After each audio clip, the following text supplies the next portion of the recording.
हिंदू संस्कृति और किसी भी तरह की पूजा में भगवान श्री गणेश जी को सर्वश्रेष्ठ स्थान दिया गया है। किसी भी शुभ काम या पूजा को शुरू करने के लिए सबसे पहले गणेश जी की पूजा की जाती है। देवता भी अपने कार्यों को बिना किसी विघ्न के पूरा करने के लिए गणेश जी की अर्चना सबसे पहले करते हैं। मान्यता के अनुसार गणेश जी की पूजा न केवल आपके कार्यों में आ रही अड़चनों को हटाती है, बल्कि आपकी हर मनोकामना को भी पूरी करती है। हम सभी के मन में कई सारी इच्छाएं होती हैं। इनमें से कुछ पूरी हो जाती हैं, जबकि कुछ अधूरी ही रह जाती हैं। ऐसे में अपनी अधूरी इच्छा को पूरा करने के लिए आप गणेश जी के चरणों में जा सकते हैं। जी हाँ, विघ्नहर्ता गणेश जी को हमारे भाग्य विधाता भी हैं। इसलिए अगर आपकी कोई ख्वाहिश अधूरी है और उसे पूरा करना चाहते हैं, तो गणेश जी आपकी सहायता करते हैं। अपनी मनोकामना को पूरा करने के लिए गणेश जी को कैसे प्रसन्न किया जाए, तो चलिए जानते हैं कि गणेश जी को कैसे प्रसन्न करें।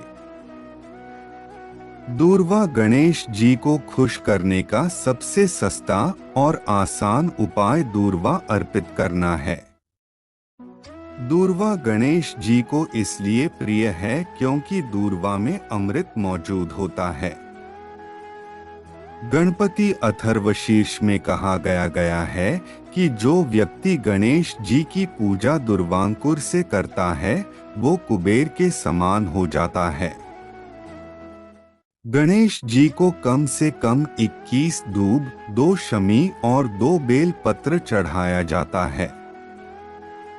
तुलसी जी गणेश जी को नहीं चढ़ाई जाती हैं। माँ बाप की सेवा। विघ्नहर्ता गणेश जी को खुश करने का सबसे अच्छा रास्ता माँ बाप की सेवा करना है। गणेश जी उसे ही अपनी भक्ति प्रदान करते हैं जो अपने माता पिताजी और सास ससुर जी की सेवा करता है, बुजुर्गों का सम्मान करता है। तीर्थयात्रा आदि हेल्दी रहने पर माता पिताजी और सास ससुर जी के साथ ही करता है। इसके अलावा वृक्ष लगाने वालों से भी गणेश जी बेहद प्रसन्न होते हैं।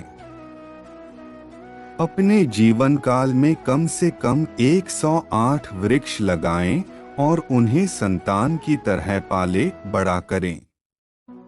गणेश जी इन कार्यों से अति प्रसन्न होंगे। गणपति बप्पा को लड्डू खाना बड़ा पसंद है। ये उनके प्रिय व्यंजनों में से एक हैं।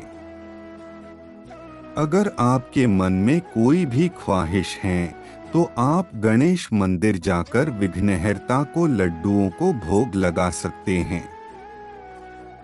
मूंग की दाल के लड्डू गणेश जी को बहुत प्रिय होते हैं। घर में ही पूजा करें तो पूजा के पूरा होने के बाद 21 में से 15 लड्डू पंडित जी को दक्षिणा सहित दान कर दें। दक्षिणा नहीं दी तो श्री कथावाचक और श्री ज्योतिषी को ही आपका पुण्य प्राप्त हो जाएगा। गर्मियों में गणेश जी को मूंग के दाल के लड्डू और सर्दियों में गणेश जी को तिल के लड्डू का भोग लगाना चाहिए। जल अर्पित करना। सुबह गणेश जी के 12 नाम जपते हुए ही उठें। जो नासिका चल रही हो वही पैर गणेश जी कहते हुए रखें। नहाने के बाद सबसे पहले गणेश जी को जल उत्तर दिशा में अर्पित करें। जल को जल में ही अर्पित करना है, यानी आप जिस जगह जल चढ़ाएं वहां या तो कोई गमला रख दें या पहले से ही पानी को गिरा दें।